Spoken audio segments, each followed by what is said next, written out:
Cinema குடும்பத்தில் பிறந்தாலும் விஜய் புகழை மரபாக பெறவில்லை. அதை தனது உழைப்பால், தாழ்மையால், அர்ப்பணிப்பால் பெற்றார்.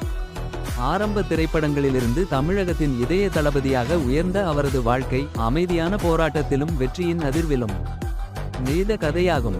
ஒவ்வொரு படத்திலும் அவர் மக்களை வெறும் மகிழ்விப்பதற்காக அல்ல, அவர்களை ஊக்குவிப்பதற்காக பேசினார். அவரது வசனங்கள் இளைஞர்களின் குரலாக, அவரது கதாபாத்திரங்கள் சாதாரண மனிதனின் தைரியமாக மாறின.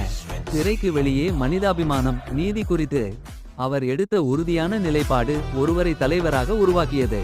அவர் அரசியலுக்கு வந்தது ஒரு மாற்றம் அல்ல, அது ஒரு விதி.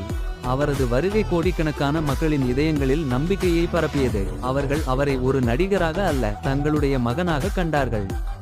கனவுகளிலிருந்து எழுந்த, போராட்டங்களை சந்தித்த, மக்களை மறக்காத மனிதனாக.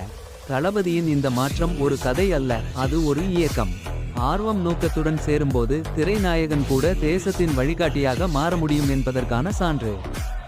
சினிமாவிலிருந்து சமூக மாற்றத்துக்கு தளபதி நடந்தால் மக்கள் பின்தொடர்கிறார்கள்.